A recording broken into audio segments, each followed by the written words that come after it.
चढ़ावा नहीं चढ़ाइएगा तो आपको जो है उनके विधायक तो हत्या ही कर देते हैं, समझ जाइए। लगातार करप्शन बढ़ रहा है, लगातार जो है अपराध बढ़ रहा है, लेकिन ये सरकार के गृह मंत्री, मुख्यमंत्री जो रियल इशू जो है इस इशू पे सामने आकर के एक बयान भी इन्होंने नहीं दिया। कोई मामला हो, चाहे तिवारी जी का मामला हो, उसमें भी जो है रफा दफा किया गया, बहुत लोगों को बचाएगा, किसके आदेश से एनकाउंटर हुआ। जो बंटी यादव है सेक्स रैकेट के खिलाफ चल रहा है, उसके मुख्य आरोपियों को बचाने में लगी हुई पुलिस। ये वाला जो मामला है ईओ साहब का, इसमें भी जो है जो आरोपी है उनको बचाने का प्रयास किया जा रहा है। तो मार कौन रहा है इन लोगों को? मार कौन रहा है इन लोगों को? ये सवाल जो है लगातार इन्वेस्टिगेशन जिस प्रकार से पुलिस कर रही है इस मामले में हम कह सकते हैं कि वायलेशन ऑफ बीएनएस प्रोविजन है। पुलिस का जो भी इन्वेस्टिगेशन ईओ साहब के मामले में चला है, ये properly violence of BNS provisions है, यानी भारतीय न्याय संहिता की धारा 199 जो पूर्व से धारा 166 ए थी, उसका बिहार पुलिस ने जानबूझकर उल्लंघन करने का काम किया है। ये धारा मुख्य रूप से पुलिस या जांच अधिकारी पर लागू होता है यदि वे किसी गंभीर मामले में एफआईआर दर्ज नहीं करते या जांच के नियमों का वो तोड़ने का काम करते हैं, तो ये बीएनएस प्रोविजन का उल्लंघन माना जाता है। और इसमें हम लोग कई बार देख रहे हैं बीएनएस प्रोविजन का उल्लंघन हुआ है, जिस हिसाब से आईजी साहब का स्टेटमेंट हो। और एक वीडियो और देखिएगा जहां ड्राइवर से ही बुलवाया जा रहा है, मीडिया ट्रायल करवाया जा रहा है, जहां ड्राइवर खुद ही बोल रहा है कि ऐसे ऐसे बात थी, ऐसे ऐसे हुआ, हमने किया। ये प्रॉपरली वेल स्क्रिप्टेड है, जानबूझ करके ये तोड़ा जा रहा है ताकि जो दोषी जो विधायक है, जो रंगदारी वसूली करता था, उसको बचाने का ये प्रयास ये सरकार जो है कर रही है। अब ये पुलिस के लोगों को या खास तौर पे गृह मंत्री जी को आकर के, मुख्यमंत्री जी को आके बोलना चाहिए कि बीएनएस का उल्लंघन है कि नहीं है, और क्यों दोषियों को बचाया जा रहा है, क्यों नहीं जो परिजन जिस एंगल से कह रहे हैं, जो आरोप लगाए उस एंगल से जांच पुलिस क्यों नहीं कर रही है। ये पहले से ही स्टेटमेंट देना एक इन्वेस्टिगेशन ऑफिसर के लिए, एक पुलिस के लिए कितना गैर जिम्मेदाराना है, इससे साफ पता चलता है कि वो अपना प्रोविजन को ही तोड़ रहे हैं। तो जांच क्या कर रहे हैं? यानी जांच को गुमराह किया जा रहा है। तो इसमें हम सब लोग जो है लगातार परिवार के लोगों की मांग भी थी, और एक नेता विरोधी दल होने के नाते उन लोगों ने भी हमसे बोला है कि आवाज़ उठाने। दो बच्चे हैं उनके। पहला तो अभी तक उनके परिवार को कोई सिक्योरिटी जो है नहीं दी गई। कम से कम सुरक्षा जो है उनके परिवार के लोगों को देना चाहिए। साथ ही साथ उनकी धर्मपत्नी को एक सरकारी नौकरी जो है वो देना चाहिए,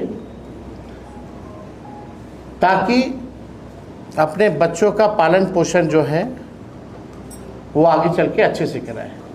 और यही नहीं, आगे जो भी ईमानदार अधिकारी हैं या जो भी अधिकारी हैं, उनकी सुरक्षा की भी रिस्पॉन्सिबिलिटी सरकार को होती है। तो ऐसे ऐसे अधिकारियों को भी जो है सुरक्षा देनी चाहिए, क्योंकि जिस हिसाब से लगातार दो हत्याएं हो गई हैं, सारे अधिकारी जो है डरे हुए हैं कि अगर मान लीजिए मुख्यमंत्री का ही ड्राइवर को छुट्टी नहीं मिल रही हो, कार्य ज़्यादा हो, तो वो ड्राइवर तो फिर मुख्यमंत्री की भी हत्या कर सकता है, या मेरा भी ड्राइवर। ये तो कोई बात नहीं, ये कोई लॉजिक नज़र नहीं आ रहा कि केवल इस कारण क्योंकि आप ओवर ड्यूटी कर रहे हैं और आपको छुट्टी नहीं मिला तो आप हत्या कर दीजिएगा। और हमने एक बयान देखा उसी ड्राइवर की धर्मपत्नी का, जहां उस ड्राइवर की धर्मपत्नी पुलिस पे आरोप लगा रही है कि पुलिस के दबाव में आकर मेरे पति जो है इस तरह का बयान जो है दिया है। पत्नी कुछ कह रही है, पति कुछ कह रहे हैं। पति का तो कई बार जो है आप देखिएगा कि बयान बदला है। अब इसमें पहले ड्राइवर बयान देते हैं कि 2 अपाची बाइक से हमलावर आए, दूसरा बयान था कि 1 अपाची बाइक से एक हमलावर आया, तीसरा बयान में खुद ही कहते हैं कि हम ही जो है हत्या जो है किए हैं। लेकिन सवाल ये खड़ा होता है, जहां परिवार के लोग जब सवाल उठा रहे हैं कि इसमें लगातार जो विधायक सोनू सिंह जो थे वो फ़ोन करके 50 लाख 25 लाख हमेशा हर दिन रंगदारी मांगा करते थे, उनको बुलाते थे, मुलाकात भी करते थे, और विधायक ने जो है साजिश रच के जो है हत्या करवाने का काम किया। इस एंगल से पुलिस क्यों नहीं देख रही है? जब भी कोई इन्वेस्टिगेशन होता है तो सार्वजनिक तो करना ही नहीं चाहिए।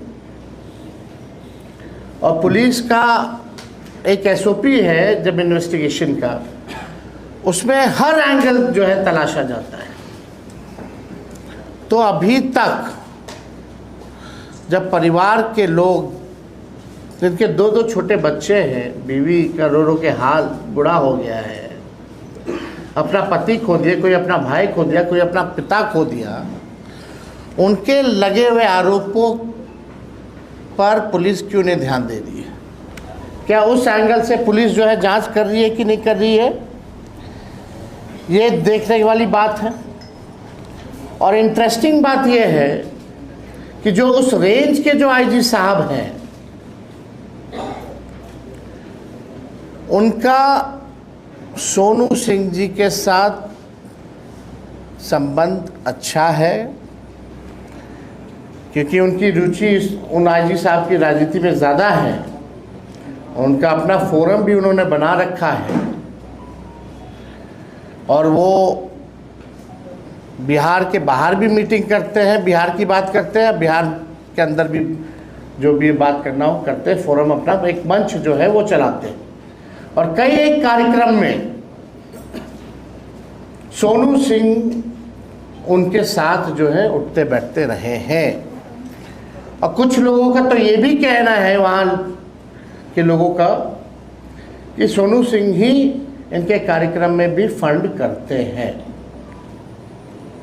अब ये तो जांच इन्वेस्टिगेशन का मामला है कि पुलिस जो है इस विषय पे क्या जांच कर रही है। और जो आईजी साहब हैं वो ऑलरेडी डिप्टी सीएम के रिश्तेदार भी हैं, ये किसी से छुपा नहीं है। क्या मुख्यमंत्री और 2 उप मुख्यमंत्री हैं, क्या उनके कहने पे एनडीए के जो विधायक हैं सोनू सिंह, क्या उनको जो है बचाने का काम किया जा रहा है? मुख्यमंत्री के पास समय नहीं था। एक दिन पहले आशुतोष राणा का कार्यक्रम तमाशा देखने के लिए गए थे, लेकिन पीड़ित परिवार से मिलने के लिए 5-5 घंटा 7-7 घंटा सीएम हाउस पूरा परिवार बाहर खड़ा रहा,